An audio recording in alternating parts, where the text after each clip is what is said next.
Episode 4 Number One Sentai Gozyuger ini berfokus pada pengenalan Gozyu Eagle yang berfokus pada pengenalan satu karakter saja. Mengejutkannya, episode ini bagus juga, lumayan kalau dibandingkan dengan 3 episode sebelumnya. Apalagi episode ini berfokus membahas masalah keluarganya Kinjiro atau Joji Takehara yang juga bisa nyambung sedikit dengan keluarganya Tono. Yang jadi, mari kita bahas episode 4 Number One Sentai Gozyuger yang masih ya begitulah. Ada beberapa hal yang harusnya dijelaskan tapi tidak ditunjukkan sama sekali. Episode ini dibuka dengan memperkenalkan siapa itu Gozyu Eagle dengan narasi dari kakek Joji sendiri. Awalnya aku sudah pesimis dengan menaruh ekspektasiku serendah mungkin semenjak mendengar narasi dari kakek Joji ini. Yang kuduga pengenalannya akan cuma melalui narasi ini, seperti pengenalan Rikuo dan Ryugi di episode 2 sebelumnya.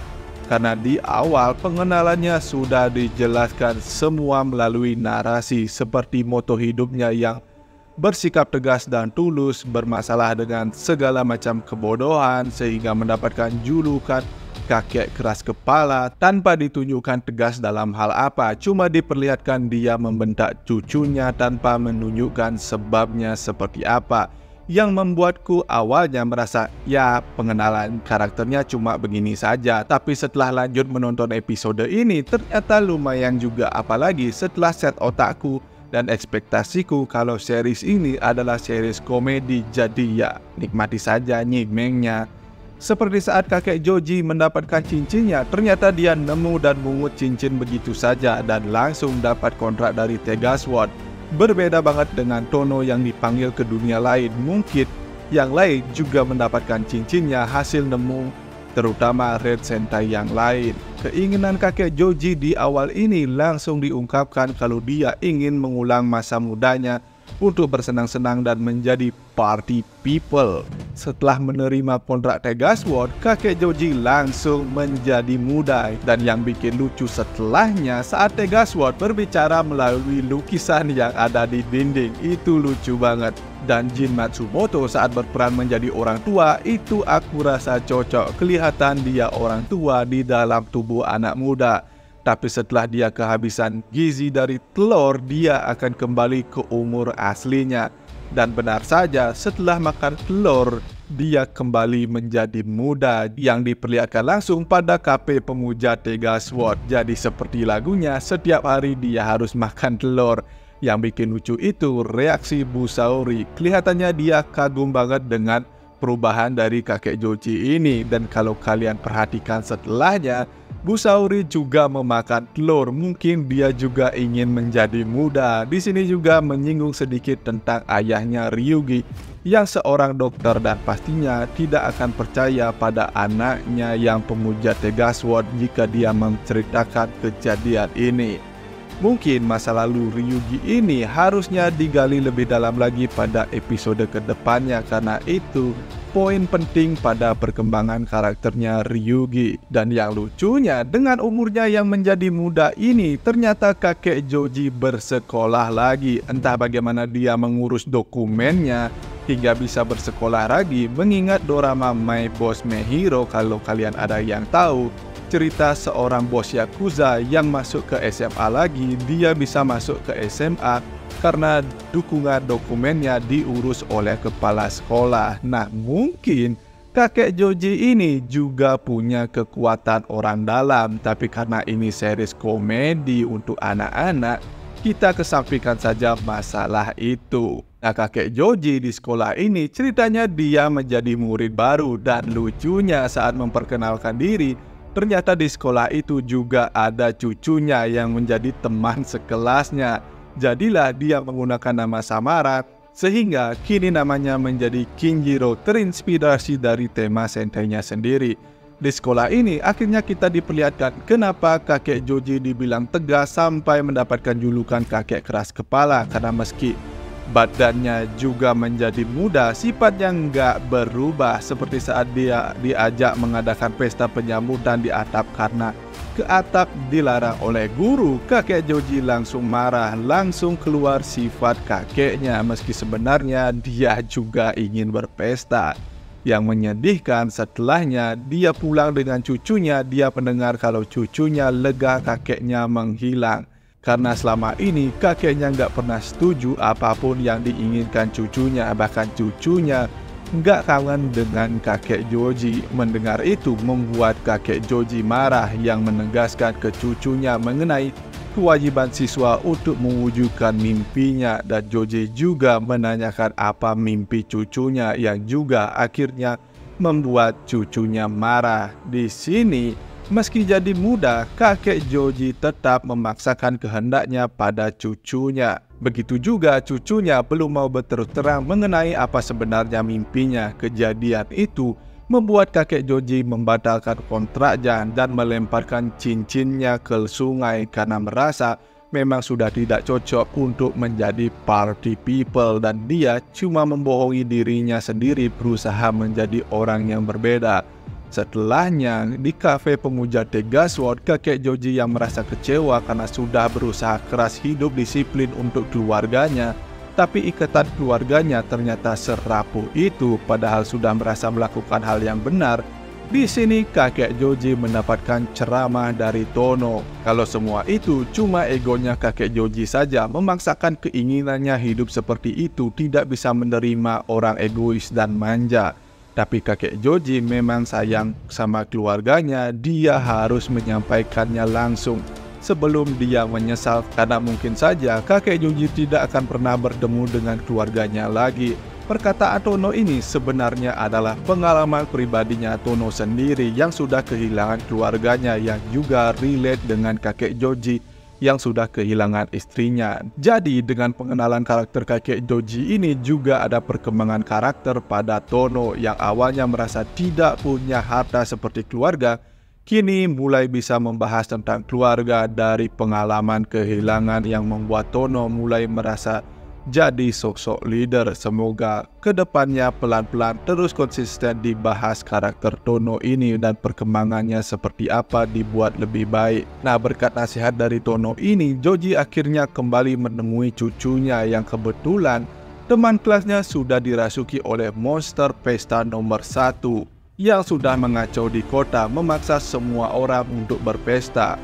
Beruntung Joji sempat menyelamatkan cucunya. Disinilah mulai rusuh dan kocak lagi karena Tono dan yang lainnya terkena efek pesta hingga gak bisa berubah karena tidak bisa melepaskan cincinnya. Tapi Tono dan yang lainnya tetap menghadapi monster itu. Saat menyelamatkan cucunya, disinilah mulai menjadi momen untuk kakek Joji meminta maaf dan berbicara dengan cucunya. Di sini juga dia akhirnya kakek Joji mengetahui kalau cucunya juga punya impian, tapi dia malu untuk mengungkapkannya, yang kembali mengingatkannya pada perkataan istrinya agar dia hidup sesuai dengan keinginannya, yang juga dia katakan pada cucunya kalau dia bisa menjadi dirinya yang dia inginkan dengan terus mengejar mimpinya, tidak peduli jika ditertawakan oleh orang lain, yang juga menjadi penyemangat untuk kakek Joji yang kembali mengejar mimpinya sebagai party people dan kembali memanggil cincin kontraknya hingga dia bisa berubah menjadi Gozyu Eagle.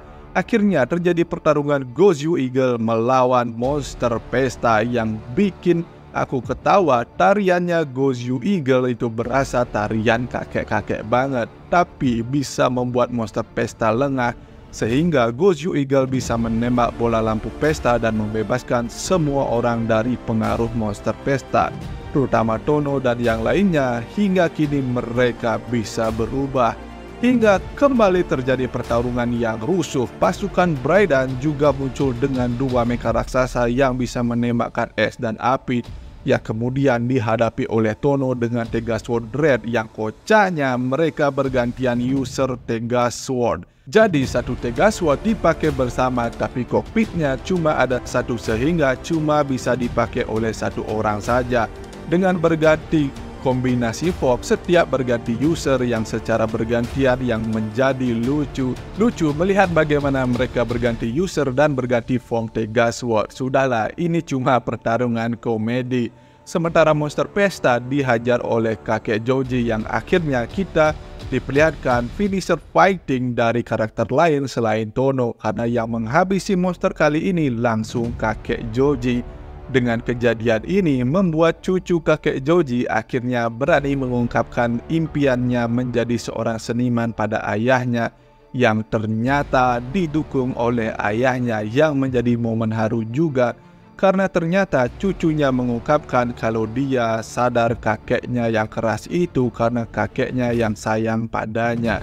Yang malah jadi lucu karena setelah mendengar itu kakek Joji malah memeluk anak dan cucunya sambil menyebutkan nama anak dan cucunya, padahal seharusnya sebagai Kinjiro dia belum tahu nama anaknya itu Shinji, atau nggak sopan menyebut nama orang tua kalau dilihat dari umur Kinjiro saat ini. Setelah masalah keluarga kakek Joji ini kelar, kita juga diperlihatkan dengan foto keluarga Tono yang pastinya akan menjadi hal penting dalam perkembangan karakter Tono ke depannya. Dan selain Tono, ternyata Sumino Ichikawa juga mengalami masalah keluarga, sepertinya dia sedang mencari adiknya. Sementara Gojuger yang lain mengurus monster, di sisi lain para Red Sentai Universe Warrior tidak peduli dengan monster itu. Ternyata mereka sibuk bertarung satu sama lain untuk memperebutkan cincin guna mengabulkan keinginan mereka. Selain para Gojuger yang mengurus monster, Battle Royale para Red Sentai ternyata sudah berlangsung. Seperti saat ini, Sumino mengikuti seorang jaksa untuk mencari info tentang adiknya, tapi ternyata jaksa itu adalah Ryu Soul Red yang malah ingin merebut cincin milik Sumino, tapi entah kenapa saat ini Sumino belum bisa berubah. Beruntung dia ditolong oleh Pak Perdana Menteri Atami hingga terjadi pertarungan Don Momotaro melawan Ryu Soul Red. Dan yang menarik, ternyata Pak Atami sudah punya Sentai Ring Time Ranger, yang dengan kemampuan Sentai Ring itu dia bisa menggunakan pembekuan cryo untuk memperkecil lawannya. Seperti teknologi yang ada di masa depan asal Time Ranger, teknologi yang digunakan untuk memperkecil para narapidana sehingga bisa disimpan dalam penjara dalam bentuk tabung kapsul. Dengan kemampuan ini, Don Momotaro bisa mengalahkan Ryu Soul Red dan mengambil cincinnya. Sayangnya, kita tidak diperlihatkan dengan detail apakah usernya meninggal setelah Sentai Ring-nya diambil seperti Gits dan Ryuki saat deck atau core ID-nya diambil. Detail yang mengganggu juga saat mereka bertarung, mereka berubah dengan Tega Sword, tapi saat mereka menggunakan pedang, Tega Sword-nya juga tiba-tiba menghilang. Jadi kadang pakai Tega Sword, kadang menghilang. Hal ini juga terjadi pada Gojuger saat menggunakan senjata pribadi mereka. Saat Goju Eagle menari juga Tega Sword-nya menghilang. Karena memang Tega Sword bisa menghilang dan muncul dengan sendirinya, mungkin terasa mengganggu saat pertarungan, jadi dihilangkan saja karena nggak ada penjelasan detailnya. Jadi terasa tiba-tiba hilang dan tiba-tiba muncul saja itu Tega Sword-nya. Hal teknis seperti ini harusnya dijelaskan di awal, apalagi ini mengenai mekanisme Henshin device-nya yang harusnya menjadi bagian promo dari penjualan mainannya. Jadi dengan ini sepertinya Pak Perdana Menteri ini sudah mengalahkan 3 Sentai Warrior dari Jetman, Time Ranger, dan sekarang Ryu Soul Red. Dan sepertinya user ketiga Sentai ini bukan karakter penting, cuma ekstra saja seperti Ryu Soul Red ini yang diperankan bukan oleh mantan aktor tokusatsu. Dan di episode selanjutnya, cincin Ryu Soul Red ini akan digunakan oleh Sumino yang akan menjadi episode pengenalan resmi karakter Sumino ini. Jadi kita tunggu saja, semoga episode kedepannya makin seru. Bagaimana menurut pendapat kalian episode kali ini? Masih kuat nonton Gojuger sampai sekarang atau skip aja? Jangan lupa tuliskan pendapat kalian di kolom komentar di bawah.